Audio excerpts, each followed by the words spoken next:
Buenas, estamos en el segundo capítulo de las conversaciones. Hoy vamos a hablar sobre un tema que consideramos recurrente en la historia del arte, en la historia del cine y de la narrativa en general, que es la obsesión y el arte. ¿Cómo se relaciona la obsesión y el arte? Eh, Vamos a tomar algunos ejemplos de películas. Vamos a usar, por ejemplo, tres películas que muestran, creemos, de una forma muy precisa e interesante también, Las películas de las que vamos a hablar son Black Swan, El Cisne Negro, de Darren Aronofsky, Whiplash, de Damien Chazelle, y The Red Shoes, de la dupla Pressburger y Powell. Esta es la película más antigua de las tres, es del año 48. Y las otras dos son películas que probablemente ya el público ha visto y conoce. Creo que la primera pregunta que nos vamos a hacer es eh, ¿por qué elegimos el cine como medio? ¿O por qué creemos que el cine es el medio predilecto para mostrar la obsesión? ¿Qué características tiene el cine, la imagen en movimiento, para mostrar a estos diferentes personajes que se ven de alguna forma arrastrados por una dinámica obsesiva? Y bueno, eso también nos lleva a la pregunta de también qué es la obsesión. Podemos definir un poco eso para nosotros. ¿Qué es la obsesión en relación al arte? ¿Cómo interactúan, cómo interactúa ese deseo obsesivo con la búsqueda de la perfección, la búsqueda de superación? eh, ¿Qué está operando en esa dinámica? Entonces vamos a hablar un poco de estas películas y cómo cada película tiene su propio enfoque sobre, sobre la obsesión. Yo no separaría las películas, hablaría de la obsesión en el arte y a través de las tres películas, pero no lo dividiría. Por eso, si querés, podemos tipo preguntarnos primero qué es la obsesión en el arte o la obsesión por el arte o la obsesión por ser artista. Luego se podría derivar a la obsesión por ser el mejor artista. Bueno, muchos temas, ¿no? Pero eh, la competencia con los demás, la competencia con uno mismo, cómo ese camino que arranca un poco desde la humildad, por querer trabajar en una pasión, se va de alguna manera tergiversando la pulsión hacia un lugar más oscuro, que es básicamente el ego, bueno, y todo lo que deriva de eso, ¿no? Estoy de acuerdo. Ahora plantearía una cuestión que me estuve preguntando después de ver estas películas, y es la siguiente, porque una primera pregunta puede ser: ¿cuándo, en qué momento específico surge la obsesión? Hay un tema que está tratado en las películas, es este. La obsesión no es un fenómeno unilateral, no es como que un artista empieza, se obsesiona y sigue su trayecto artístico solo y hay un contexto que no tiene nada que ver con eso. Creo que lo que tratan estas películas un poco es que lo que muestran es que, eh, y esto me parece interesante de la obsesión, eh, en cierto sentido, estas películas muestran cómo la obsesión de un otro sobre nosotros eh, nos hace, por un lado nos tira para atrás, pero por otro nos empuja. Esa dinámica contradictoria de ser la obsesión de otros, de convertirse en lo que otros quieren, eh, o de que necesitamos un otro que saque algo que tenemos dentro, pero digo, me refiero a que hay una dinámica casi dialéctica, en el sentido de que la obsesión de otro alimenta mi obsesión y mi obsesión alimenta la del otro, y entonces esto lo veo principalmente, se ve en Whiplash, la película del baterista que es un conservatorio y se encuentra este profesor súper autoritario, cómo el personaje que es el obsesivo por lograr algo, en realidad es una especie de medio a través del cual la obsesión de otro se manifiesta también. O sea, cómo en un entorno social nos vemos empujados y cómo esa dinámica se va hacia adelante. De hecho, en Whiplash está muy claro que la obsesión es un fenómeno compartido en el sentido de que uno hace avanzar al otro constantemente. Es una especie de lucha entre dos partes y en algún punto se puede decir que la obsesión está como compartida entre las dos personas.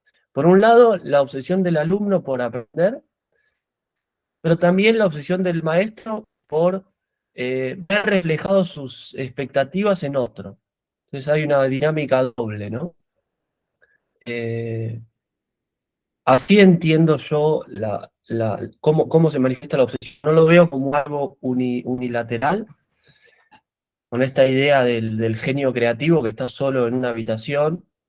Me parece que está buena esa dinámica que se da cada vez más, ¿no? Con el tema de la competencia y en una sociedad que es muy, digamos, sí, que se ha vuelto individualista, competitiva, hace ya mucho tiempo, ¿no?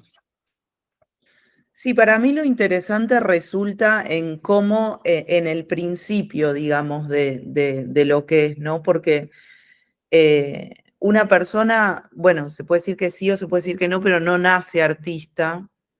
Entonces, al principio, un artista no sabe lo que es el arte. Como que, no sé, de repente te agarran ganas de pintar por algo, o algo te llama la atención y uno empieza y a medida de que va entrando, digamos, en ese mundo o que ese mundo lo invade, porque me parece que va muy de eso, o sea, cuando el arte te invade, ¿no? El hecho de querer ser pareciese que sea más importante que lo que está haciendo. Es un poco extraño y lo que decís, sí, me parece que sí, siempre hay una persona que es el contrario, que te hace avanzar, el maestro que te impulsa, que te muestra, que te exige y, y nunca es algo lindo, digamos, en ese sentido, ¿no?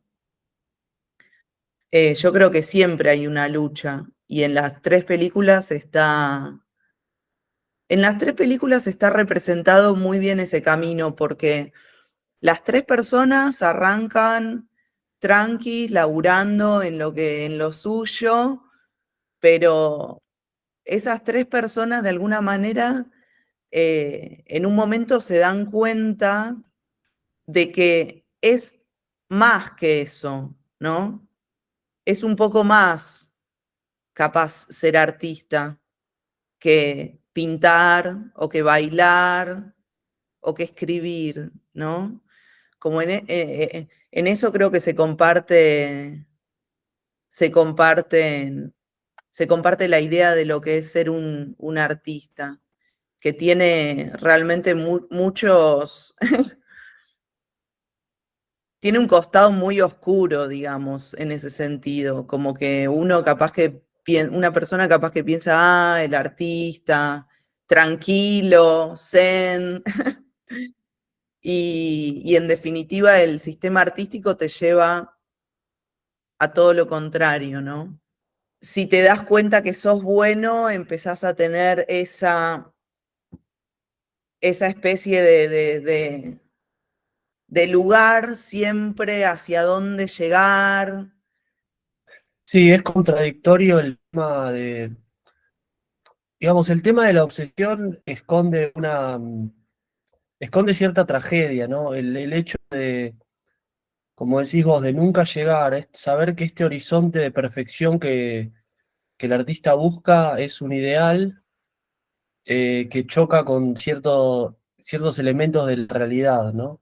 Pero yo pienso, ¿por qué, digo, me pregunto, ¿por qué es cinematográfico el tema de la obsesión? ¿Por qué ese tema da para tantas historias y tan buenas. Creo que en el fondo lo que está en la esencia de o al menos de estas tres películas que estamos hablando, vuelvo a este tema de dialéctica entre dos partes y ahora lo pongo en términos más abstractos, una lucha entre el bien y el mal. Cómo el bien y el mal conforman una dualidad compleja, eh, digamos, lo adictivo de la obsesión, que en algún punto es bueno porque te hace ser mejor artista, pero por otro te hace mal porque, porque no, digamos, esa obsesión no coincide con las necesidades del mundo real. Y pasa mucho en las películas que tratan este tema de cómo el personaje se desconecta de su entorno. eh, y bueno, las salidas son variadas, pero tenemos la salida final, la muerte, la salida final de la locura, el ostracismo, como que riesgo, hay un riesgo en hacer arte, creo que tiene algo muy narrativo interesante para desarrollar historias. Siempre desde esta dualidad, ¿no? Y la dualidad está, por ejemplo, en la película Black Swan está completamente en primer plano, ¿no? A través de lo simbólico, a través del uso de espejos, el cisne blanco, el cisne negro. Sí, eh, igualmente yo no lo vería como una dualidad en definitiva. Lo vería como dos lados de una misma cosa, digamos, ¿no? Es como integrar de alguna manera esa oscuridad. A mí vos me decías que la película El Cisne Negro era como que estaba como todo cerrado, pero para mí no, porque hasta el último momento no te das cuenta de que en realidad la otra era ella misma. Eh, a lo que me refiero con eso es que creo que el sentido está, el sentido simbólico y conceptual es demasiado expuesto en la película y a veces está como en un primer plano en el cual se vuelve demasiado obvio para el espectador, como si le estuvieran queriendo mostrar algo al espectador. La insistencia con el tema de los espejos, que igual yo considero que el espejo, cuando digo dualidad y hablo del espejo, hablo de exactamente eso que decís vos, no poder diferenciar la imagen del reflejo. No hablo de una dualidad que esté separada, hablo de una dualidad que está integrada y esa es la complejidad de estas películas y de este concepto de la obsesión. Pero a lo que me refiero con Black Swan es que siento que está, que ciertos elementos simbólicos están muy, muy en primer plano. Para dar un ejemplo, eh, la amiga con la que ella se acuesta, que al final, bueno, te das cuenta de que eso no pasó, no sé, por decir algo, ¿no? Pero le dibuja, tiene un tatuaje de alas atrás y, yo no me había dado cuenta de ese tatuaje, bueno, sin sí, eso yo embargo. lo vi, yo Y hacía mucho no también veía hay la película, muchos espejos. la vi de nuevo y entonces yo siento como que en Black Swan la película a los 30 minutos ya está contada. Después voy a hablar un No, poco voy a hablar un poco más sobre otras cuestiones, más creo que van al centro de estas historias. Pero bueno, eso es una crítica aparte, separada, no creo que haga a la conversación, digamos, mi opinión sobre si Whiplash muestra de una forma mejor la obsesión que Black Swan, pero bueno. No, bueno, quería, quería llevar un poco la conversación hacia hacia una serie de conceptos. Como siempre está bueno ver la etimología y el significado de las palabras.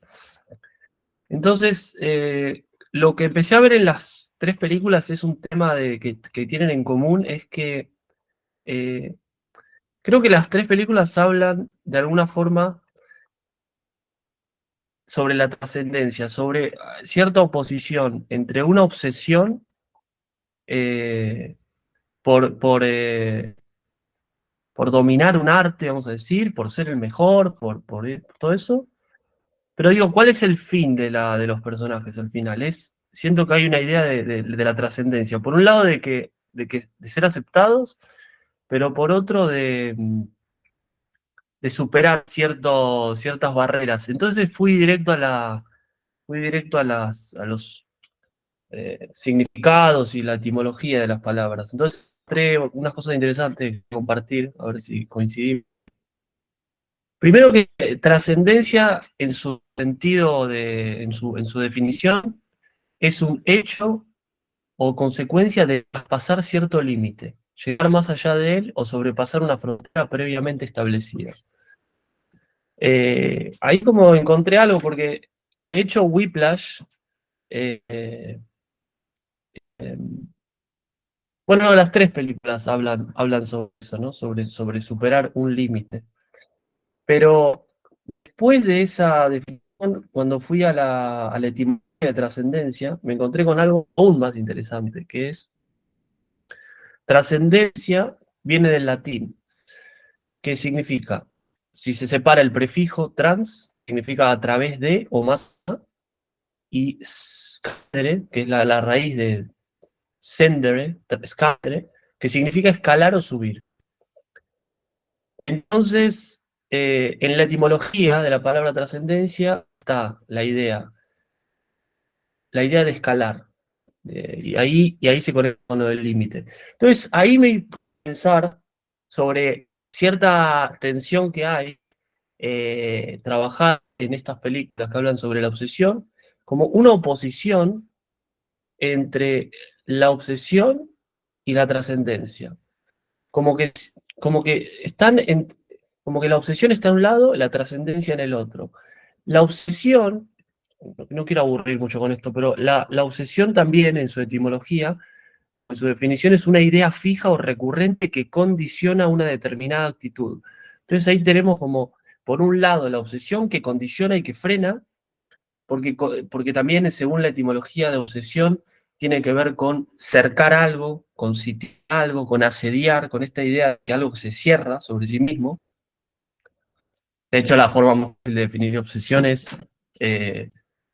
y una idea fija, como algo fijo que da vueltas, también se puede pensar en un círculo, contra, contra esta idea de la tendencia que tiene que ver con moverse, con el fluido, con ir hacia arriba. Entonces ahí pienso lo que las películas y las historias sobre la obsesión quieren contar, cómo se resuelve eso en un ámbito, digamos, cómo se resuelve eso en la vida de los artistas que tienen ese tema. Cómo congeniar esto de la fijación con el ir más allá y la trascendencia. Porque al final el arte se trata de ambas cosas. Se trata de dominar una técnica práctica que es repetición, pero por otra se trata de de ir a otro lado. Como el arte es una forma de realización. Eso vos lo sabes más, vos te dedicas al arte. El arte como realización, como trascendencia. Entonces, hacia ese lugar me gustaría llevar la conversación si te interesa. Sí, para mí lo importante es ese recorrido que se va armando, siempre capaz de una manera no lineal, pero una persona empieza a hacer arte, ¿no? De una manera equilibrada, digamos. O sea, me imagino una persona que empieza a pintar y después ese equilibrio va virando hacia el desequilibrio a raíz de que a uno, si tenés la suerte de que te empiece a ir bien, te empieza a ir bien, tenés algún reconocimiento externo, y eso también choca, o sea, con la idea, con el equilibrio, ¿no? Como de alguna manera siento que el desequilibrio viene de ahí, o sea, del mundo exterior, ¿no? Eh, por eso no me imagino a un japonés pintando desequilibrado, sino más bien lo veo como algo del mundo occidental. Pero esas son las cosas que te desequilibran, ¿no? Y que te llevan al ego de querer ser mejor, de competir con los demás. Siempre es como, quieras o no, yo creo que es una competencia con los demás. Lo más sano sería competir con uno mismo, pero en un punto es un sistema que te lleva a competir por los demás, por querer tener el mejor lugar, por querer ser el mejor. Y eso es lo insano, ¿no? Y lo que si de alguna manera no lo podés controlar, porque también, o sea, puede ser o no, pero muchas veces está al lado de las drogas o del alcohol, que son cosas que te hacen irte, digamos, del mundo real y, y están, y están muy al lado del ego para mí, ¿no? Como esa cosa de querer como escapar o ver que sos el mejor, eso te puede llevar a la muerte, en el peor caso, como un descenso a los infiernos. Digo, tenés que estar muy equilibrado para saber tratar sanamente ese reconocimiento exterior. La paradoja es que necesitamos, que la artista necesita esos elementos externos que lo descoloquen. El punto que es la pregunta es ¿cuál es el límite? Porque justamente si volvemos a la cuestión de la trascendencia, superar el límite. ¿A costa de qué? A costa de tu salud mental, a costa de morir. Porque la salida que da, por ejemplo, en Red Shoes es ella elige los zapatos rojos y los zapatos rojos es muy literal. Los zapatos rojos la terminan llevando hacia la muerte o hacia la gente que tiene el final. Eh, en el caso de Black Swan la llevan hacia la locura, también, pero para mí al final muere, hay gente que piensa que no. Entonces está ese tema de cuál es el límite. Eh, en estas dos películas, en Black Swan y The Red Shoes, hay un componente religioso. Creo que ya las películas responden por sí mismas a la cuestión, a su propia pregunta, y es, no se puede trascender en esta vida, aunque, o sea, no se puede llegar a la perfección en esta vida. Si alguien intenta sobrepasar ese límite, lo paga caro, lo paga con la muerte o con la locura. Ahora, por ejemplo, podemos hablar sobre esta dinámica maestro-alumno, alumno-maestro, que es la que alimenta, ¿no? La idea de posesión. Volviendo a lo que Claro. habíamos hablado al principio de esta realimentación, de esta dualidad, de un todo que parece separado pero está integrado, ¿no? Sí, porque el maestro o el contrario o el catalizador, no sé cómo llamarlo, es la primera persona de la que el artista obtiene el reconocimiento. Entonces, de alguna manera, eh, pareciese que a través del maestro el artista puede seguir avanzando, ¿no? Eh, siempre se genera un conflicto porque el maestro siempre va a pedir más, siempre va a pedir más. Y en ese sentido, bueno, la película Whiplash está llevado en las tres en realidad está llevado al extremo, porque siempre es como una especie de manipulación, ¿no? En Whiplash está llevado al extremo porque el profesor puede decir, es malo, ¿no? Es malo porque en las tres películas el maestro es malo. Creo que no tiene que ser necesariamente malo, pero sí tiene que haber una especie de tire y empuje para de repente como que el alumno se dé cuenta de lo que está haciendo realmente, porque tal vez es algo que arranca como un juego o como un hobby, pero en un momento ya deja de ser un hobby y, y el maestro siempre es ese que está haciendo traspasar ese límite del que hablábamos. Claro, pero entonces, esto ya lo habíamos hablado antes, que eh, pensar en términos binarios, bueno o malo, yo digo, en realidad está relativizado el bien y el mal, y eso es justamente el motor del conflicto. O sea, el maestro, de hecho, yo no considero que ninguno de los maestros sea malo per se. Me parece que ya No, no, tienen yo integradas las tampoco. dos.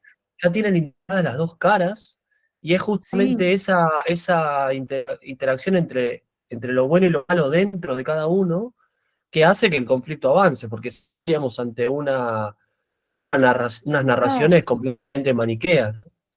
no, puede ser malo si lo ves de manera particular, pero de manera general el maestro quiere lo mejor del alumno, quiere sacar lo mejor, es como quiere exprimir al máximo el potencial de una persona, puede ser forro, digamos, puede llegar a ser malo o severo, pero en realidad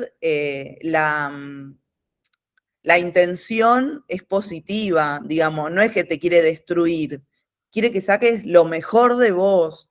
Y lo mejor de vos, tal vez, o sea, seguramente lo saca a través de, de esa exigencia o de esa manipulación, pero puedes decir, bueno, ¿la manipulación está bien o está mal? Bueno, no es que quiero caer de nuevo en eso, pero No, pero está eh, bien, está bien para que te mí hagas si es eso. una manipulación, para mí si es una manipulación con un fin, digamos, es de alguna manera como una especie de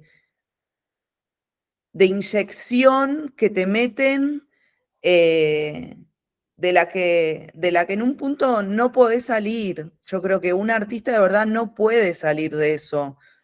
Eh, pero también puede terminar bien o decir, bueno, ¿qué es que termine bien o que termine mal? Porque hay artistas que están muy equilibrados, digamos, que ya,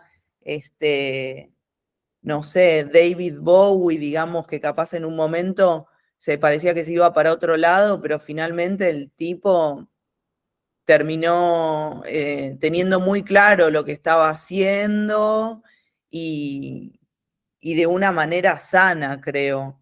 O sea, pudo superar, digamos, ese, ese ego negativo, ¿no? Porque tampoco es que el ego es completamente negativo, porque el ego es el generador, el que te genera, este, eh, te genera como esa especie de poder que decís, bueno, yo puedo hacer esto, si no tenés ego estás como medio frito, pero también si tenés mucho ego te vas para el otro lado. Volviendo, volviendo a Whiplash, eh, en su carácter de profesor autoritario, el profesor Fletcher, ¿me se llama Fletcher? Ahora voy a hacer una mención a ese nombre. eh, a la vez que es malo, a la vez que aumenta su estatus de superior ante los pobres alumnos que están recién ahí empezando, primero o segundo año, a la vez que hace eso, de cada 100 o 100 o 500 le sale uno que sale bien. Es un riesgo alto, pero creo que tiene una recompensa para ambas partes. El tema Igual es, nunca le había salido bien. Ese alumno es el primero que a él le sale bien, por eso es la historia que se cuenta. Porque, sí, o sea, está el ejemplo de un alumno que él había tenido, pero que se terminó deprimiendo y creo que suicidando. Pero el único alumno que le sale bien es ese, porque él bien lo dijo, no me acuerdo a qué baterista refiere toda la película, un baterista de jazz, eh, pero él lo dice, es como uno, yo no diría en 500, uno en, no lo sé, es para, para llegar a eso es... en realidad en la película hablan como esa historia que está detrás, que un poco inventa el método, el método de Fletcher es Charlie Parker, que es considerado el mejor saxofonista de la historia del jazz. Y entonces cuando él cuenta la historia de Charlie Parker se convirtió en Bird, digamos, esta transformación casi mítica que se da, que también después el propio Andrew como solista lo va a lograr. ese cambio de piel, eso se ve mucho también en Black Swan, ¿no? La transformación física y la mental como expresión de nuevo, esa tendencia o ese haber logrado algo, pero él cuando está en el bar, se encuentran de nuevo después de mucho tiempo, me parece la mejor escena de la película, porque ahí el profesor le dice, nadie entendió lo que yo quise hacer. Y eso es cierto, nadie lo entendió, todos lo tomaban de una forma muy literal lo que le estaba haciendo. Y es cierto que eso que hacía estaba, en cierto sentido, mal. Pero un poco lo que trata la película es que sin ese mal, sin esa... Es como el combustible, es el combustible. Y de hecho, una entrevista que vi Es una maldición que saca lo mejor de vos. en una entrevista que vi con Damien Chazelle, que es el director y guionista, él dice como toda la película gira en torno al mismo tema, como al principio ellos y el espectador ven algo, ven una tensión, una lucha, para al final darse cuenta de que tanto el profesor como el alumno tenían el mismo objetivo. Esa es, ¿El es mismo una qué? el mismo objetivo, compartían el mismo objetivo, tenían un objetivo en común. Entonces ahí Mm. al final hay una escena en la cual es como el profesor y el alumno se unen en una especie de entidad eh, así sobrehumana, es la escena donde él está tocando y el profesor le empieza como a indicar, como que empieza a levantar la mano así para abajo y empieza como a controlar lo que él hace, pero a la vez el baterista está llevando la batuta de la música. Eh, entonces esa complejidad creo que la trabaja bien en Whiplash, ¿no? Como empezar con una aparente contradicción que se resuelve como una fusión de fuerzas. Y no, una cosita nada más sobre el tema, una curiosidad. ¿No? A veces me fijo en los nombres de los personajes para ver si hay algún mensaje oculto o algún tipo de trabajo más bien inconsciente hacia el espectador y me encontré con algo, podemos discutirlo si es así o no. Eh, el alumno se llama Andrew Neyman, que podría verse como una variación de Newman, como el hombre nuevo, el hombre que no está, el no iniciado, el no iniciado. Por otra parte, Fletcher, por Mm, otra parte, perdón, pero eso lo que acabas de decir es clave, la palabra iniciación, porque iniciación, el sí. profesor de alguna manera es el que incita a esa iniciación. Sin el profesor no hay iniciación. Iniciación es eso, esa aguja es la iniciación. Sí, Claro, esa como palabra es muy buena. sí, sí, como el fósforo que enciende el primer fuego, digamos. Pero claro, el fuego, digamos, el combustible ya está, ya lo tiene el combustible. Lo que necesita es alguien que accione. Y después el tema del Que se lo muestre. el nombre del profesor, que es Fletcher. Entonces empecé a buscar Fletcher, a qué suena, y me encontré con que si vas a la etimología de Fletcher, viene del francés antiguo Fletcher, y después viene de otro idioma más, pero bueno, vamos a quedarnos con el francés, que es flechier, es flecha. Y ahí pensé, claro, como la palabra flecha, y para una cosa más, porque Damien Chazelle, que es norteamericano, el padre era francés. El padre era francés, entonces dije, ahí estoy seguro que hay algo, ¿entendés? Como No, esa claro, conexión. porque en realidad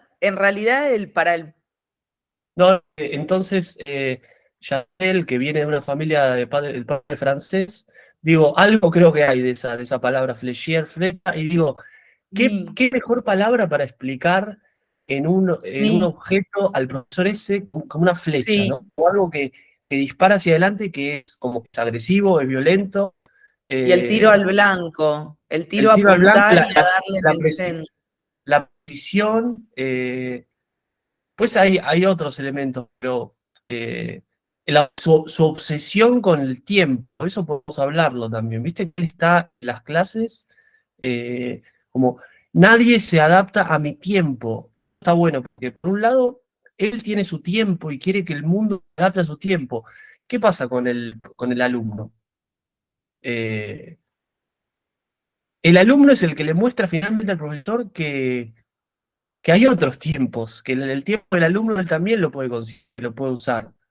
Como que eso está bueno en la película, ¿no? Que al final el alumno marca el tempo y no es el tempo de él, del profesor el que domina, ¿no? Como esa batalla entre dos visiones. Para mí igualmente son los dos, porque a lo último está, es verdad, no lo había pensado, lo del tiempo, que él es muy puntual, es difícil para los alumnos llegar a tiempo, y en una de las primeras escenas, cuando el profesor le dice de hacer la prueba, él corre y llega tarde, y le importaba un montón, pero a lo último, en la última escena, está la fusión de esos tiempos. No es que para mí no es que el alumno lo marca y ya en ese punto ya deja de ser alumno.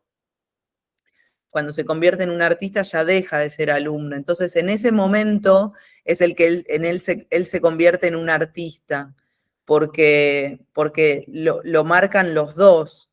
Puede ser que lo marque él, como decís, que esa sea como la transformación, que el tiempo lo empiece a marcar él, como que él ya es dueño de su propio tiempo y de su propio ser. Sí, sí, Eh, o sea, digamos, capaz que no hay que Ahí llegar al ya extremo. el círculo ese está cerrado, ahí ya está cumplida la labor del maestro y ya el maestro cuando cumplió su objetivo tiene que desaparecer como imagen, ya el alumno ya no es alumno, ya empieza a ser artista y la imagen del maestro tiene que desaparecer, porque esa es la tarea de un maestro, revelarle al alumno lo que realmente es y luego desaparecer. No tiene más que hacer ahí. Desaparecer también, desaparecer se puede tomar, no es que desaparecer significa que no se muestre a esa persona, desaparecer significa salirse de ese rol que tenía, ¿no? Pero Claro, desaparecer como siempre imagen. en las historias en las que se trabaja con la figura del mentor, como es el caso del profesor Fletcher, hay un momento en el cual el mentor desaparece con la función de darle, con la función de darle al personaje protagonista que tome la propia iniciativa. Ese es el momento importante siempre de una historia. Ahora, en Whiplash me pareció muy bueno que como que la película hace un corte así completo al final, ¿no? Como que cuando estas energías creativas se unen, se transforman en uno, como vos decís, el profesor desaparece, el alumno desaparece, ya no hay más nada que contar. Digamos, es como se No, ya terminó, está. muchachos, nos levantamos y nos vamos. Claro. Y ahí se baja la cortina y termina la película. Eso me pareció muy bueno, como de la parte del Sí. director de saber qué estaba contando. No Como queda si el más nada. mundo, digamos, como si en esa fusión el mundo creado por esa diégesis creada, ese mundo, cada historia crea un mundo, ¿no? Como si en ese momento el mundo creado colapsa. O sea, te quedas sin materiales para seguir trabajando, se esfuma. Creo que es un poco eso, como se resuelve la contradicción, se resuelve esa contradicción planteada al principio y se termina la historia. En el Eh, caso de Whiplash, pero en el caso de Black Swan y de Red Shoes.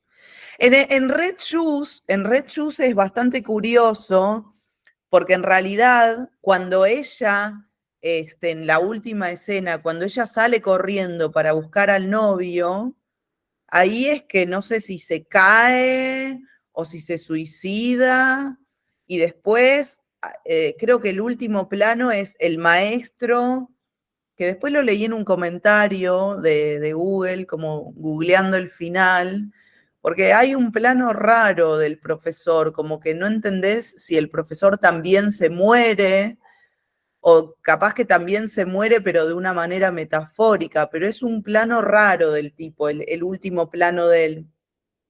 Como no entendés si tipo, como que él dice, ya está esto, ya no lo voy a hacer más con nadie, digamos, o si él se muere, pero lo curioso de esa película es que, claro, ella elige al novio y sale corriendo a buscarlo, pero en realidad ella no elige al novio, en realidad ella está tomada por eso y ya no tiene elección de elegir al novio o no elegir al novio. Es tipo, los zapatos rojos o la muerte, ¿no? A ver, en algún Eh, punto ella tiene una instancia previa de decisión cuando el novio entra al despacho de Lermontov, el director de la orquesta o el productor, no me acuerdo qué papel tiene, y ella decide, dice, quiero seguir bailando. Es como decidís entre claro, pero tu después se novio o seguir. arrepiente, después se No se arrepiente. arrepiente, pero un poco creo que ya es un poco tarde. No Ahora, se arrepiente en realidad, no se no, arrepiente. a lo que iba es que creo que para terminar de entender bien el sentido de esta historia, porque a mí me costó entender ese final, hay que ir a la fuente. Es la historia de Hans Christian Andersen. Esta es una historia basada en The Red Shoes, que es un cuento de hadas, básicamente, del año 1840 y tanto. En esta Mm, historia, es una historia cortita, es una nena en realidad, no es una mujer grande, que, que encuentra estos zapatos rojos y los usa, pero en la historia original, los zapatos representan la vanidad, como que las historias de Andersen en muchos sentidos eran muy aleccionadoras, eran moralmente, eran como cuentos para, para los creyentes, digamos, para gente que eran cuentos con temáticas religiosas y morales, con ideas de aleccionar o demostrar lo que estaba mal, bien. Entonces los zapatos representan la vanidad y es una historia súper trágica, incluso mucho más trágica que la película, porque la nena ah, esta quiere los zapatos, los muestra, pero al mostrarlos genera un montón de enemigos, después los zapatos empiezan a bailar solos y termina, para salir de esta especie de maleficio, termina yendo hacia un verdugo que le termina cortando las piernas. Y ahí viene la historia de los zapatos que ¿a bailan una solos, nena? se queda sin piernas, le ponen unos ¿A pies de una papel. nena? Sí, porque, o sea, esto estamos hablando de otra época, ¿no? Entonces eran cuentos pensados con una función educativa fuerte, Oh, sobre la idea tremendo. la idea de la redención, del pecado. Entonces la nena al final entiende que al usar esos zapatos estaba yendo en contra de las enseñanzas religiosas, que tienen que ver con la humildad, con ser un buen cristiano, etcétera, etcétera, etcétera. Ese lado va. Entonces ahí cuando yo leí la historia de Andersen me cerró un poco más de dónde venía, ¿no? Esa suerte de castigo del personaje, que el personaje recibe un castigo al final por algo malo que hace. Hay No, algo para de mí no eso. es un castigo. Igual está bien relacionar los zapatos con la vanidad, porque también es eso un poco el ser artista. Tiene esa cara de la que hablábamos, del ego, la vanidad. Entonces de repente sos cooptado por el ego. Entonces es como, bueno, hablábamos de la palabra trascender. ¿Cómo trascender ese ego negativo? ¿Cómo virar eso? Pero está bien esa historia, es eso, los zapatos representan la vanidad, está bueno, no lo había pensado, pero de repente te A copta la eso, vanidad también. a eso Te iba cuando copta el ego, te copta el ego. A eso iba cuando hablaba de Black Swan y que el sentido es muy cerrado, como que me gusta en Red Shoes, que esto de los zapatos es mucho más abierto a interpretación, digamos, ¿no? Como está más interesante, como que deja preguntas abiertas. Ahora, lo que quería plantearte, a ver tu opinión sobre este tema, porque yo Pero sigo ella viendo. también, perdón que te interrumpa acá, pero sí es cierto que no está como contado de una manera tan estricta, pero a la vez es como está bueno porque esa inocencia de las bailarinas está en las dos películas, ¿no? En The Red Shoes ella también es inocente, porque de repente ella es como, bueno, quiere bailar, conoce, no sé si una tía que la contacta con este tipo, pero de repente ella quiere ser la mejor bailarina, o sea, en un punto es eso, cuando ella deja la compañía y después vuelve, ahí ya quiere romperla, o sea, ya sabe que lo necesita al tipo para poder cumplir con su papel de artista, es una necesidad. Ella necesita al tipo como de tanto el tipo la necesita ella. Por eso es ese plano final que decís, bueno, el chabón está acabado, es el director, creo. Sí, es verdad que es como director, productor, pero el director está acabado. Cuando ella se muere, ya está, no lo va a hacer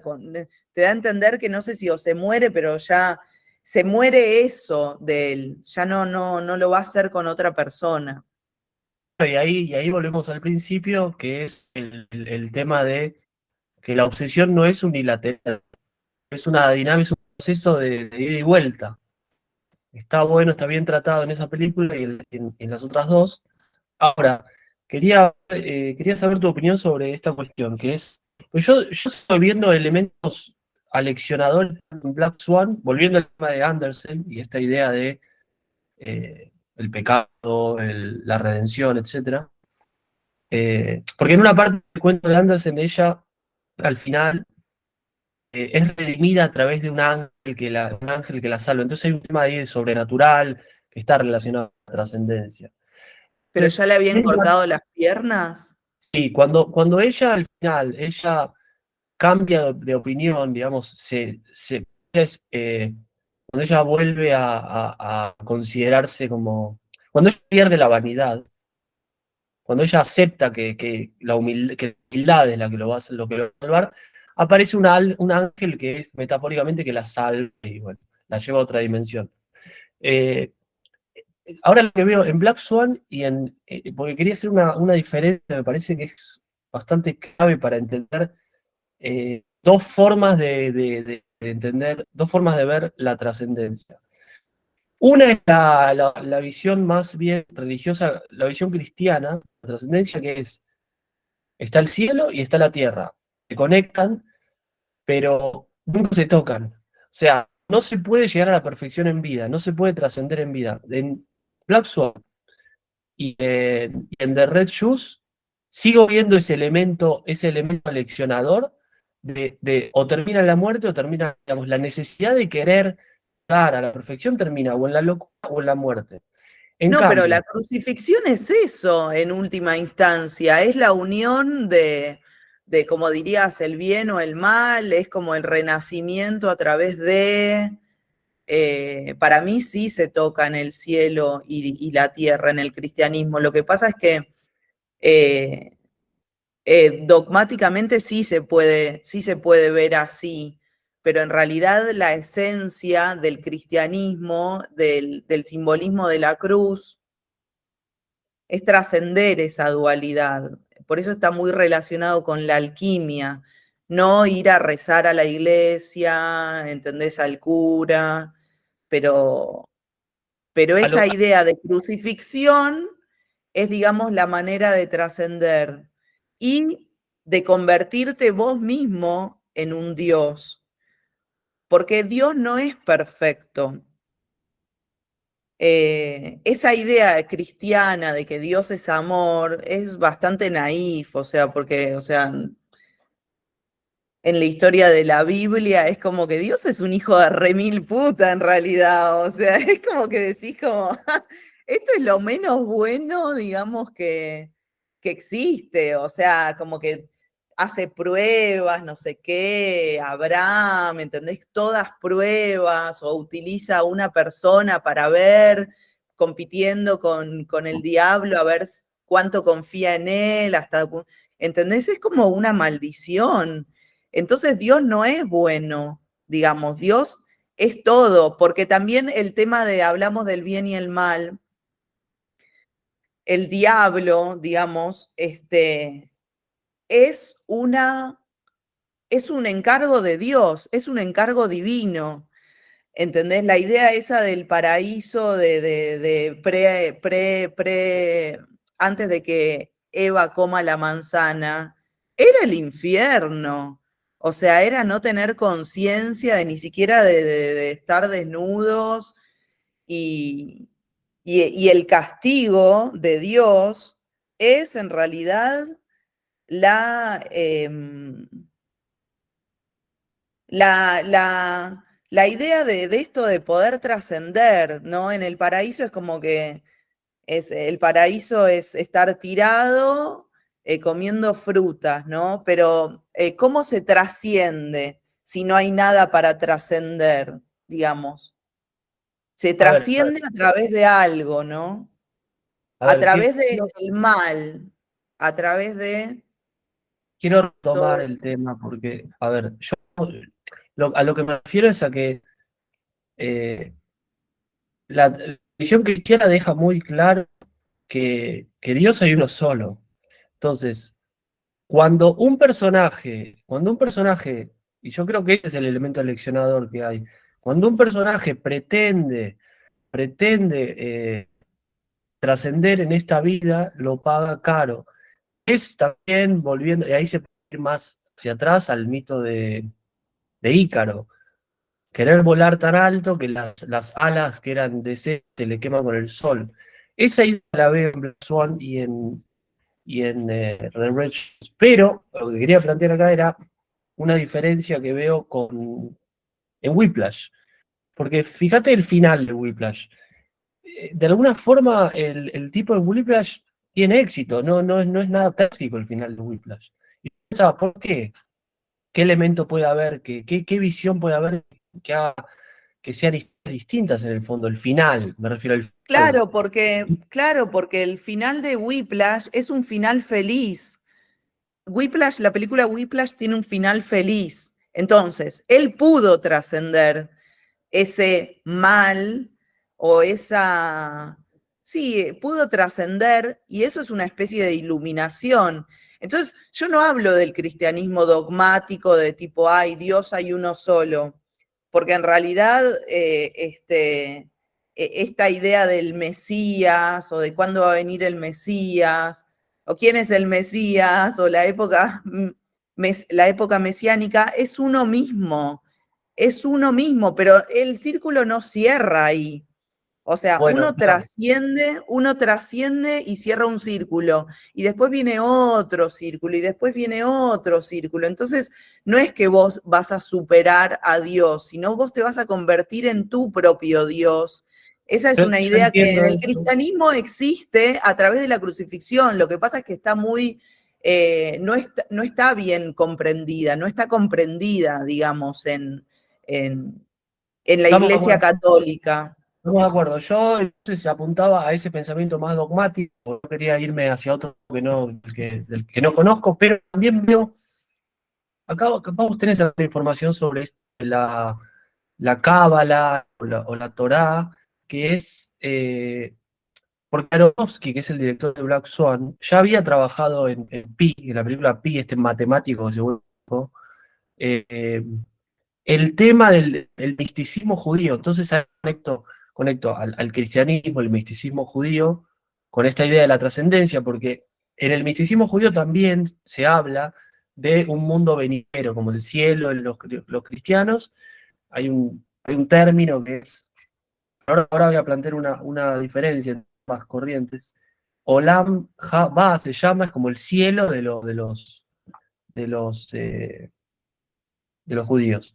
Eh, Pero es cierto que, por ejemplo, en la Cábala, que esto vos me lo habías contado la otra vez, hay una idea de trascendencia material en la Tierra, como de superación a través de acciones concretas. Hay una diferencia ahí de interpretación, pero digamos, por un lado, la idea del pecado y la trascendencia en la visión judío-cristiana más dogmática, y ahora voy a Whiplash para contextualizar, digamos, para esquematizarlo de esta forma.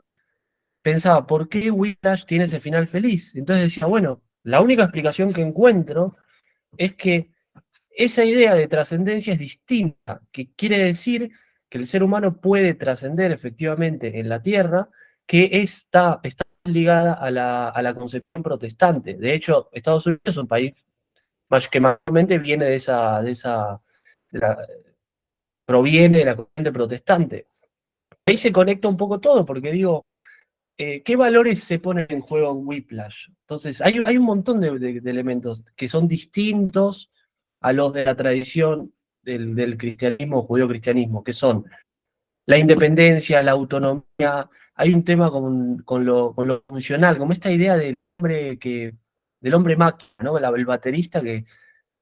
Y ya te digo que en este mundo, en esta realidad, va a ser el mejor baterista. No hay un elemento Sí, pero eso trágico. puede ser una instancia previa. Eh, sí, pero eso puede ser una instancia previa. O sea, puede haber ganado esta batalla, pero capaz que igualmente termina en la locura en el próximo círculo, no lo sabés. Puede tener un final feliz, puede ir él reacomodándose a las diferentes etapas por las que va a pasar, pero de repente capaz que en un momento la pira o no, digamos, pero no lo vería como una cosa final, por eso lo veo como una serie de iluminaciones, como nunca nada es definitivo.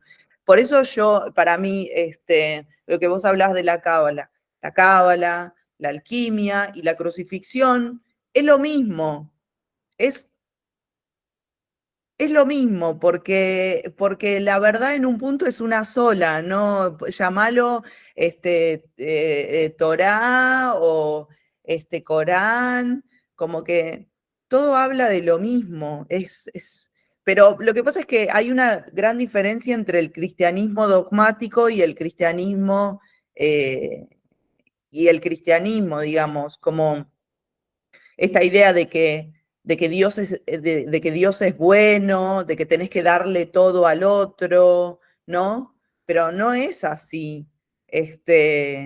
Porque, de hecho, en la Biblia está eso, porque viste que hay esto es como una cosa aparte, pero viste que está eso del diezmo, como que nunca podés dar más de lo que tenés. O sea, nunca podés quedarte vos pobre para ayudar al otro. Y también, no sé dónde lo había escuchado, porque vos también lo ves, capaz que a Cristo lo ves, tenés la imagen de Cristo como todo crucificado, con unos harapos, pero en realidad no es así.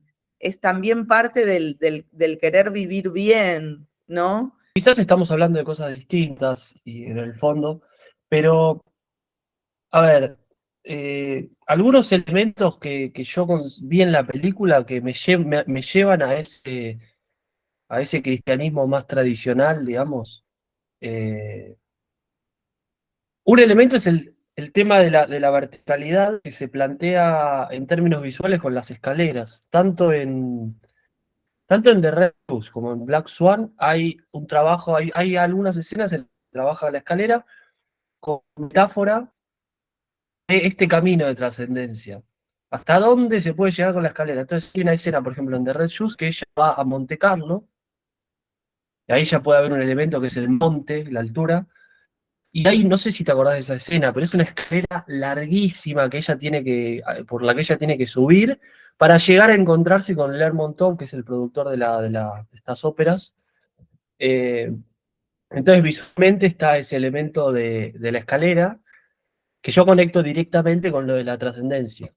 Y en Black Swan está aún más claro. En Black Swan está esta escena cuando ella la presentan en sociedad, que esto es interesante porque ella está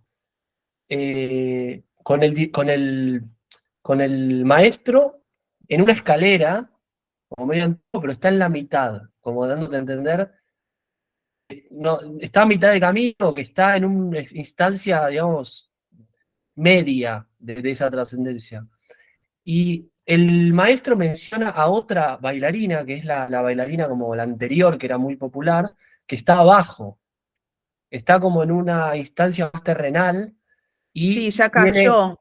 y ya cayó, entonces está esa diferencia. Y el elemento clave que está en Black Swan, que cierra este imagen visual que yo encuentro relacionada con esta idea de la trascendencia, es la escena final de Black Swan, la tarima. Fíjate que ella se cae, se eleva tanto, después se tira, se cae, y ahí como muere o lo que quieras. Capaz, hay gente que dice que no muere, pero es otra persona. Sí, muere, Ahí, muere. Pero entonces, ahí veo como esa cosa más tradicional cristiana contra Whiplash. A Whiplash la veo más como una película horizontal, en el sentido de, como la batería con las diferentes partes, la edición No, está enfocada de una no, pero manera muy lineal. igualmente, no, igualmente hay una escalera. No, ¿Cuál? igualmente hay una escalera en las tres porque la vida es una escalera, porque finalmente la muerte es la trascendencia. Llegues como llegues, bueno, yo tengo esta idea, digamos, no sé, pienso eso, la muerte como trascendencia. Entonces, Cristo muere en la cruz, a esta idea de renacimiento, pero siempre es una escalera la vida, llegues como llegues. Por eso, ¿cuál es el techo que vos me decías? ¿Cuál es hasta dónde podés llegar? Y hasta la muerte. Llegues como llegues, llegues bien, llegues mal, llegues antes, después, pero la trascendencia se da a través de la muerte, es igual para todos los mortales. Y por eso te digo que para mí, capaz que me decís, Whiplash se muestra de una manera más horizontal, pero siempre es una parte lo que te está mostrando, ¿no? Es como una partecita. En Black Swan y en las dos películas te muestran la parte importante, digamos, de la vida de esos artistas, de esas artistas, porque finalmente se mueren. Pero en Whiplash te muestran el comienzo y cómo él llegó a lograr eso de ser artista. Pero es una Claro, claro, escalera, por más de que no esté la escalera está, o sea, él quiere subir, entiendo. él está subiendo, él baja cuando guarda la batería, se resigna, eh, ahí quiere quiere salirse de eso, de esa maldición, y es como que aprovecha, digamos, las cosas que pasaron en la universidad para irse. Finalmente él no puede irse porque no tiene esa opción de irse. Yo veo No se rinde. yo sigo viendo un enfoque que lo conecto con el protestantismo, que es la trascendencia desde lo funcional. Él es competir contra otros que están ¿viste cuando está como en la batería, la posición del baterista y está el otro? Es como muy, uno está al lado del otro, se van turnando, entonces tiene que haber competencia, es una trascendencia que tiene que ver con la competencia, con, ya te digo, con lo funcional, con hacer algo bien.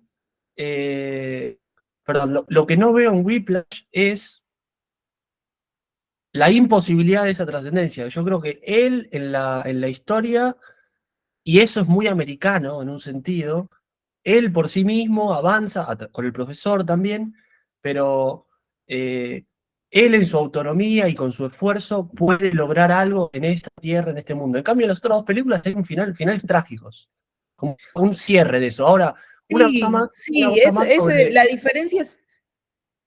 diferencia es el final, pero las historias son las mismas y de hecho en Whiplash está también muy bien mostrado cuando esto no sé si sucede, pero él está tocando la batería y las manos le sangran, los dedos no puede más, después tiene ese accidente antes de llegar a esa función, entonces llega como todo ensangrentado y ahí está medio esa idea de crucifixión, como Claro, de sufrimiento eh, y de sacrificio, ¿no? Porque en definitiva es eso, como Cristo se sacrifica por los mortales. El batero se sacrifica para llegar a ser artista.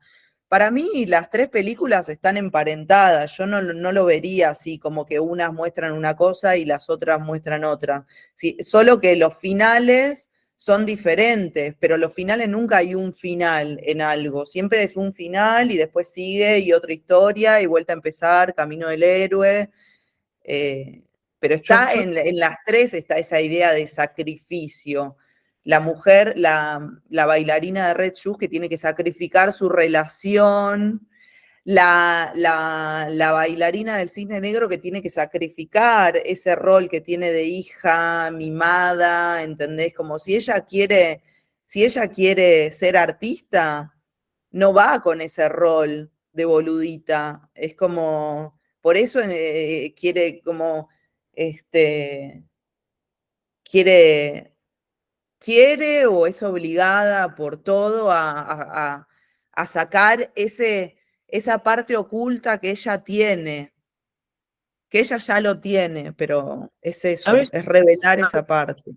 Está bien, sí, solo para cerrar este tema, como lo que veo en las dos películas que no veo en Flash es como este elemento de alguna forma no humano o sobrenatural, expresado, por ejemplo, con el tema del, por un lado por los cisnes, pero también los ángeles, las alas, que aparecen mucho en las dos películas. Y en Whiplash, es cierto, en Whiplash está el tema del sacrificio. Ahora, es como una especie de. Lo que veo diferente es como lo no humano lo sobrenatural, no lo veo mucho en Whiplash. Lo veo más como un sacrificio sobrehumano, pero que enfoca muchísimo en lo físico, ¿no? Que te muestra cuando él, como decías, cuando él se lastima las manos, como una cosa medio animal, pero sí sigue teniendo ese límite como el de lo teatral, ¿entendés? Entonces, a eso un poco iba, pero Porque bueno, son, vamos a elaborar porque más en otra charla. Solo quería no, mencionar otro pero tema. eso, lo que pasa es que eso que vos decís tiene que ver también con los géneros, ¿no? Porque The Red Shoes es un género fantástico. Después, la otra, el cine negro, no sé qué género es, pero en un punto también es fantástico, porque es como la locura, digamos, no es algo que sucede en este plano.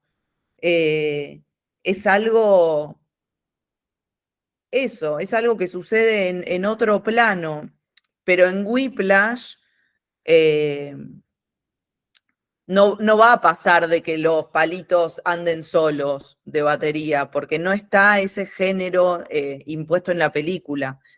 En The Red Shoe ya te la crees porque ese es el código que te marca la historia, que te marca la película.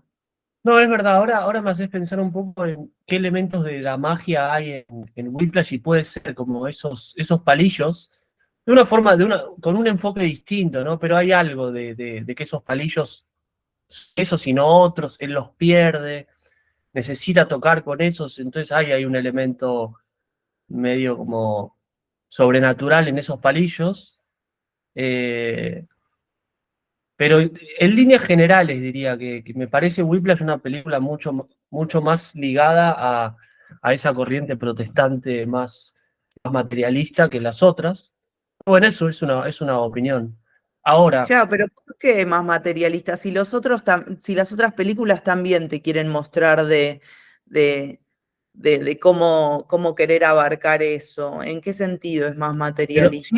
sí, pero la respuesta viene dada por el fin, por cómo termina cada una de las películas. A eso, voy. Lo que pasa es que el final no es un final, es el final de la película, pero la historia del pibito es un pendejo. Bueno, Él pero va es a pasar por a otras ver, etapas en la vida, ¿no? a ver, ¿dónde empezar y terminar una película es una decisión moral del director? Ahí a eso voy. Está bien. Lo que te estoy diciendo es que las otras películas no puede haber otro final, porque el final es la muerte, pero en la película Whiplash el final no es la muerte. Ese es el comienzo de cómo él empieza a ser artista. Después va a pasar por otras etapas, va a pasar por diferentes momentos en su vida. Yo no digo que Whiplash no hable sobre la trascendencia, digo que habla sobre otro tipo de trascendencia. Es una trascendencia más a nivel funcional, a nivel de. eh, Puede ser una trascendencia de la fusión de las partes, como hablamos antes, maestro-alumno, un organismo nuevo que se crea ahí. Ahora, yendo hacia algún tema más de corte psicológico, que capaz que te interese también, eh, y acá volvemos a lo de la obsesión, porque un poco nos fuimos por las ramas, pero me pareció muy interesante cómo en Black Swan eh, se muestra esta, este costado psicológico que está ligado a la obsesión, que es, como hablábamos, de lo que alimenta la obsesión, lo que la reprime, un poco lo que mueve la obsesión lo que lo lleva hacia atrás, y veo en distintos personajes, ¿no? Como el profesor de ella es, de algún modo, esa energía, representa, creo, en el fondo, esa energía sexual, una energía vital de avanzar, cueste lo que cueste, y por otro lado, la oposición con la figura de la madre, que es la represión, la castración, como el no desarrollo. De hecho, estaba bueno que el cuarto de ella, la habitación de ella, parece que tuviera 15 años, todos muñecos rosas, y la madre como que quiere mantenerla a Yes. ella, la madre quiere mantenerla a ella en ese mundo de muñecas, por un lado, la oposición, y ahora te dejo un segundo y en Whiplash está trabajado de una forma similar, con algunos matices, que es, de nuevo, Fletcher, volviendo a esta idea de la flecha, como la masculinidad que avanza, y, y esto no me parece casual. El padre de él, el padre de Andrew, mostrado de una manera completamente asexuada, lo de la mujer, y de alguna forma es un espejo de eso, como el espejo de represión.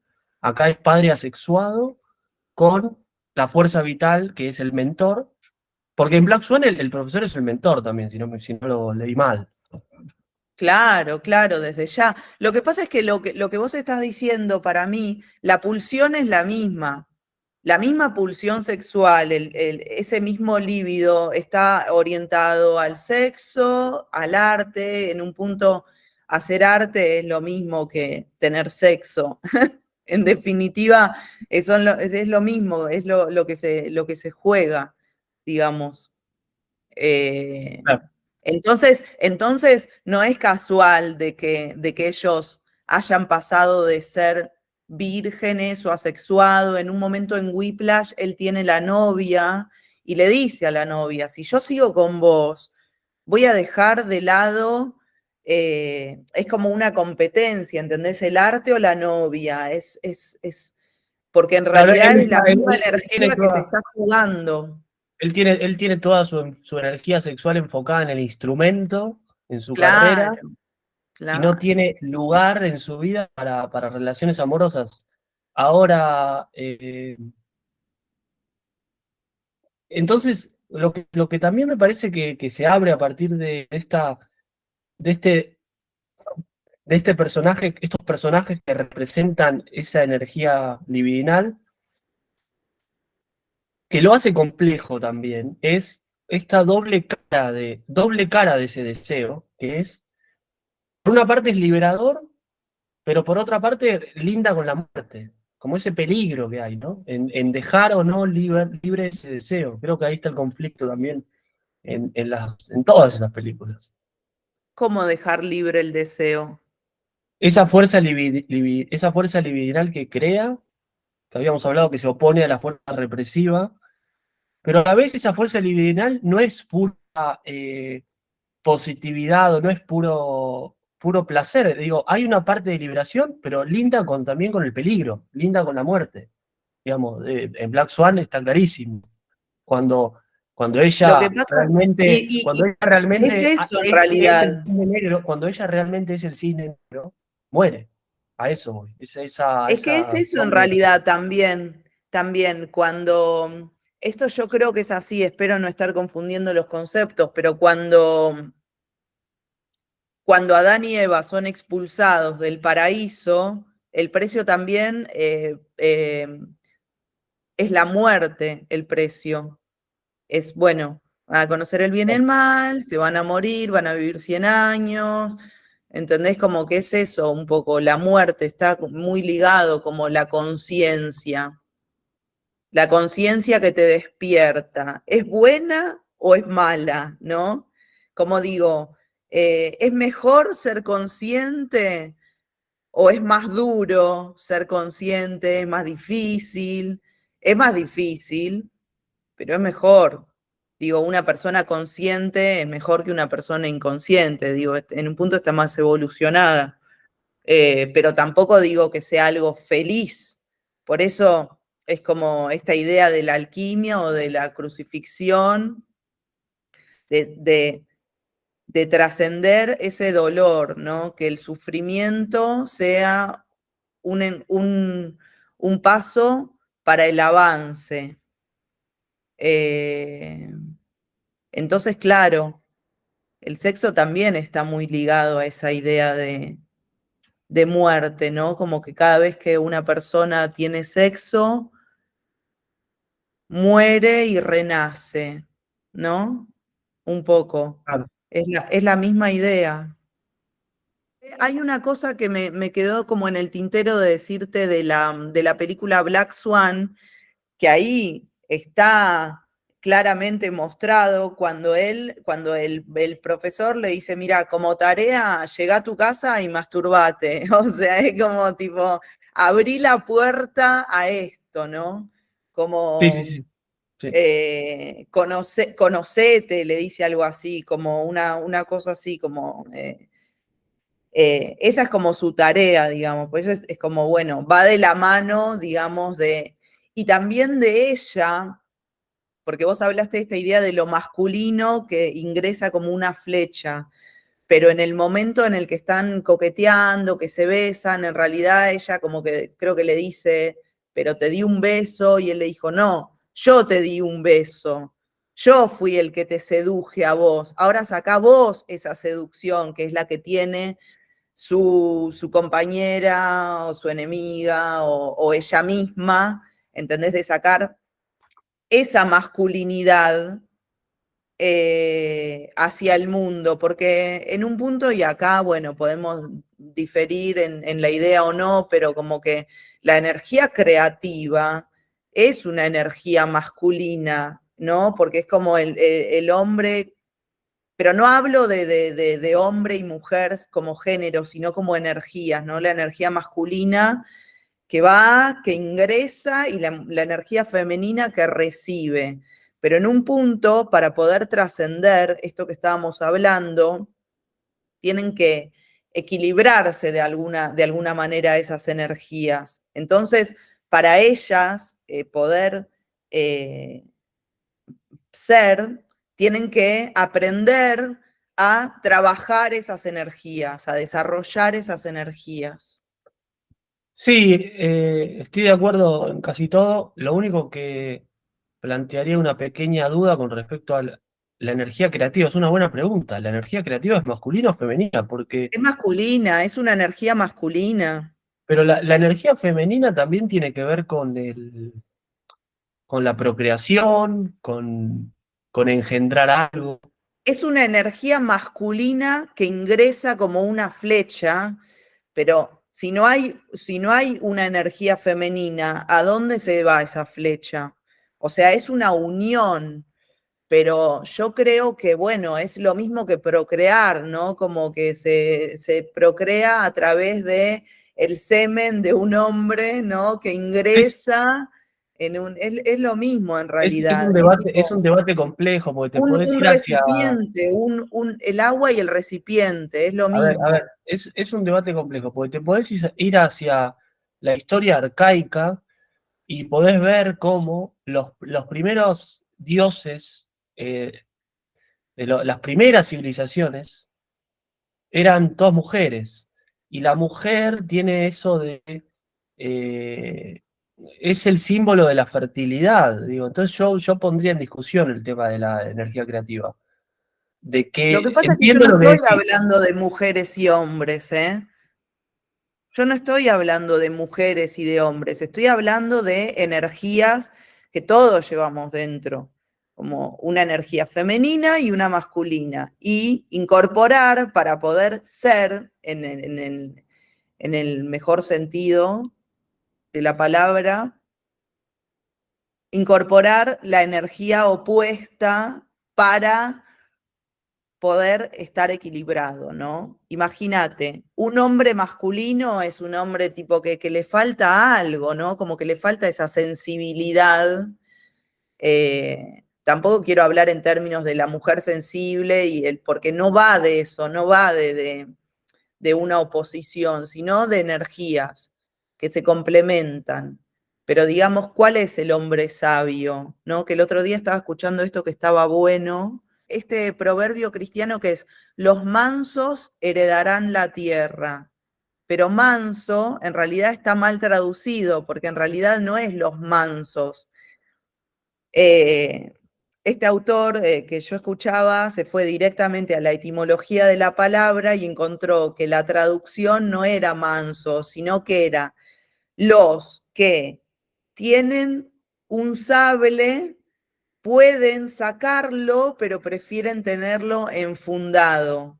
Una cosa así era. Entonces no es los mansos heredarán la tierra, es los que tienen la espada Los que son guardada y mansos, pueden sacarla, heredarán la tierra. Es eso, tener la sí. energía masculina y tener la energía femenina. Es lo mismo. Los que son, los que son mansos, pero potencialmente en la situación que lo requiera puedan sacar el sable. Eso sería. Claro, eso no es ser manso. Claro. Porque los mansos es como más alguien manso, es más como un tontuelo, ¿no? Tipo, No, ah, es no, pero manso, yo no se sabe entiendo. defender. Entiendo, es realmente significado de manso como alguien equilibrado también. Claro, alguien que si es necesario te va a sacar la espada, pero si no es necesario, no, la tiene guardada, es lo mismo.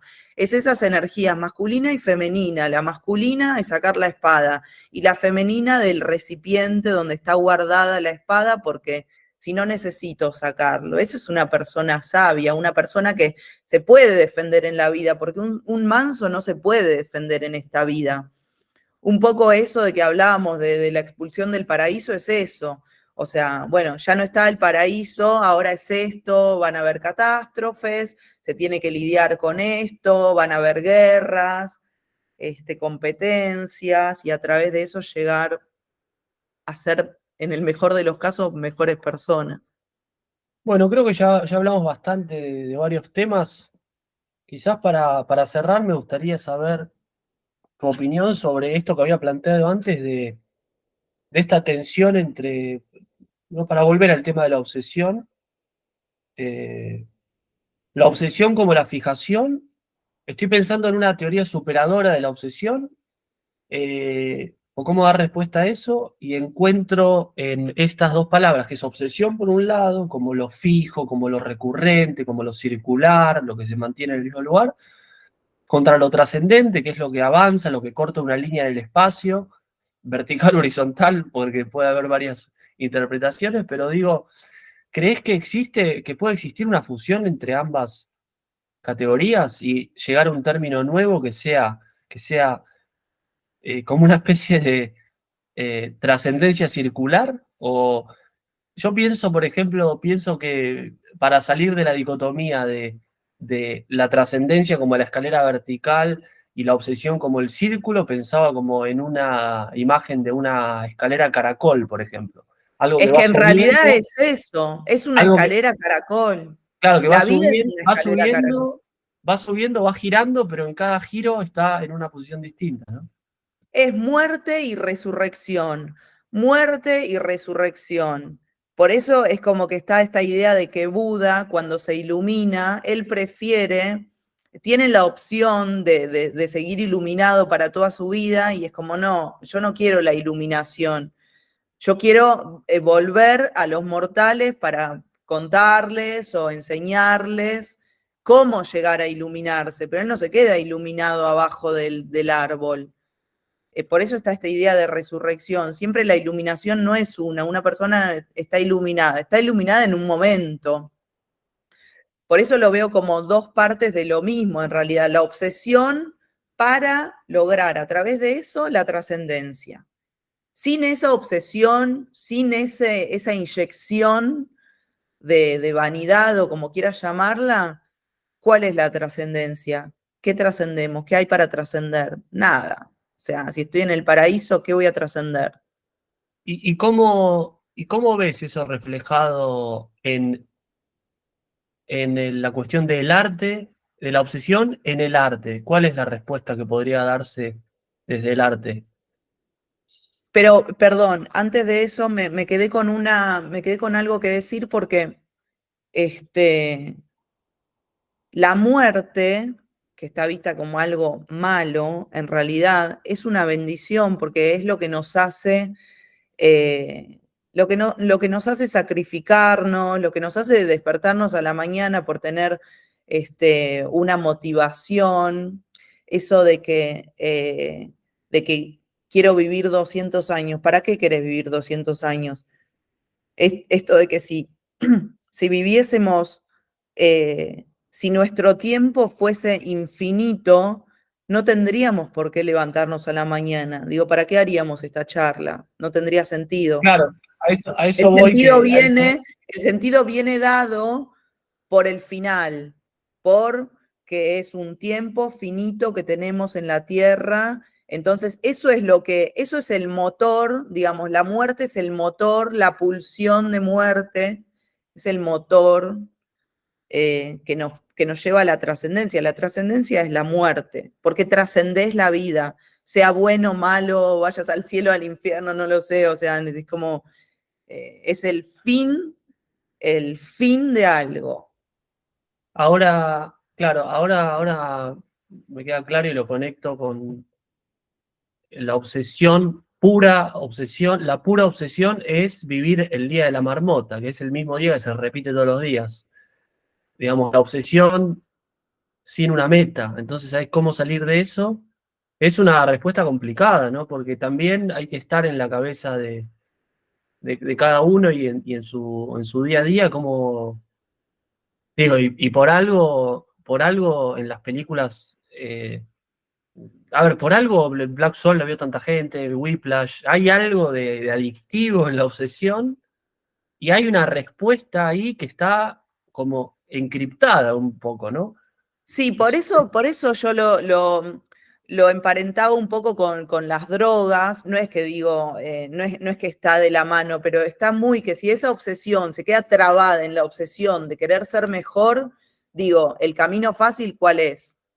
La droga, ¿entendés? Como después está el camino que es el camino verdadero, si querés, de, de llegar a lo mismo, digamos, pero a través de atravesar un camino y a través de laburar, ¿entendés? Puedes llegar a lo mismo, pero no de una manera artificial.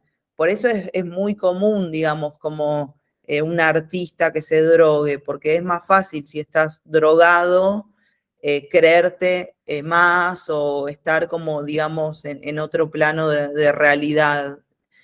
Eh, pero Claro, hay sí, sí, algo, eso sí te quedás en la obsesión. Después tenés que ser consciente de que en realidad lo importante es el laburo y de cómo uno vuelve a laburar. Por eso muchas veces se da que un artista deja de laburar y vuelve. ¿Por qué? Porque le pasan cosas en el medio, porque si no es como que se queda en un loop eterno. Para que un artista pueda cambiar y pueda evolucionar como artista tiene que haber una muerte. Por eso es muy común, esta es una idea alquímica también, pero es alquímica es lo mismo de que arquetípica, es decir, verdadera, de que para que un artista empiece un trabajo nuevo, siempre hay un lapso de depresión o de, si no es una depresión, es de llegar al fondo de algo, llegar al fondo para a partir de eso subir, ¿no? Pero nunca es lineal la producción de alguien, no sería verdadero, nada es lineal, ¿no? Pero siempre está esta idea, ¿no? Como producción, muerte. bueno, de hecho, en una película que íbamos a mencionar nosotros, pero al final la dejamos afuera porque medio que se iba de la temática, que es The Bad and the Beautiful, Cautivos del Mal. Eh, el productor, este productor, que es un productor, digamos, que no tiene escrúpulos, que manipula a la gente, está obsesionado con el éxito, por eso lo habíamos traído a Es el colación. mismo papel del maestro. Sí, sí, pero bueno, ahora no viene el caso mencionar en general, quería mencionar en general esta película porque hay una escena en la que este productor inescrupuloso que manipula a la gente y demás dice algo que lo vuelve muy humano y es, en relación a lo que dijiste recién, dice, dice cortejar a una mujer es como hacer una película. Dice, al principio te enamorás y querés estar con esta persona y demás, pero después el amor se termina, la película se termina y caes en un vacío. Y él odiaba llegar a estos momentos. Odiaba porque después tenías que salir de eso. Pero creo que un poco Y es ese, la dinámica de la existencia, ¿no? por eso también está la idea del miedo al amor, ¿no? Porque uno sabe que a través del amor va a sufrir, ¿no? eh, y que se va a terminar o que se va a transformar, pero nunca va a ser algo, nunca una persona arranca en una relación siendo el mismo que cuando termina la relación, ¿no? Siempre está esa metamorfosis, por eso está esa idea de que el otro es un espejo porque te muestra algo que vos sos, pero en realidad todavía no lo revelaste. Eh, lo que me hablabas de cautivos del mal, ¿qué me decías? ¿Cómo era la frase? La frase dice algo así como que hacer una película es como cortejar a una mujer. Que hay un momento de cortejo, que las cosas avanzan, que uno se enamora, pero que después, cuando se termina el amor o cuando se termina la película, caes en un vacío y ese es el peor momento, que después tenés que salir de ese vacío. Eso es lo que humaniza un poco a este personaje y cuenta un poco sus derroteros, ¿no? Un poco lo humaniza, le quita el porcentaje ese de maldad que tenía, un poco. Sí, qué interesante, porque como es ya el título en español, Cautivos del Mal, es como que te lo muestran a él como el demonio. Sin embargo, el demonio, Lucifer, es la luz que se revela a través de la oscuridad, ¿no? Mm. Entonces, sin Lucifer, sin el diablo, ¿de qué nos vamos a iluminar? Porque también una habitación en la que está llena de luz te ciega, o sea, es como necesito un poco de oscuridad para ver, No ¿no? hay con qué comparar, no hay con qué comparar No hay que con qué los parámetros, compararlo, los parámetros siempre se establecen en base a una oposición. Claro, claro, totalmente. claro. Y por eso al final, Entonces, Vicente Minelli lo resuelve bien porque ellos tres, los tres que trabajaron con él y que lo odiaban, quedan cautivos de nuevo. Es una energía, la obsesión obvio, como energía adictiva. porque lo La obsesión necesitan. Sin él no son nada. claro, claro, pero digo, eso es interesante, que es otro punto de vista sobre la obsesión, es la obsesión como algo casi parasitario, ¿no? La obsesión como algo que se adosa. Por eso yo hablaba de la idea de invasión, de que el arte te invade en realidad, porque no es una elección, es una maldición, pero que a través de esa maldición podés llegar a la trascendencia, ¿no? Esta idea del poeta maldito. eh, pero lo interesante es eso, que vos necesitás a un contrario, porque si no tenés el contrario, ¿cómo avanzás? ¿Hacia dónde avanzás? El contrario es un poco la guía para el camino, ¿no? Es necesario un enemigo en un punto. eh, Mirá, ahora con respecto a esto que decís, con respecto a esto que decís, que lo mencioné antes en la charla, pero me parece que ahora, digamos, ocupa su lugar como donde tiene que estar, que es si vas a la raíz de obsesión, que es varios términos hay, pero es ocupar, habitar, morar, sitiar, cercar. Entonces, ahí creo que se resume un poco lo que vos hablabas, ¿no? Eh, es algo que actúa, es un elemento de acción. Entonces digo, como es un elemento de acción, como la obsesión es un elemento de acción, necesariamente requiere de una reacción. Y claro, entonces no digo, funciona.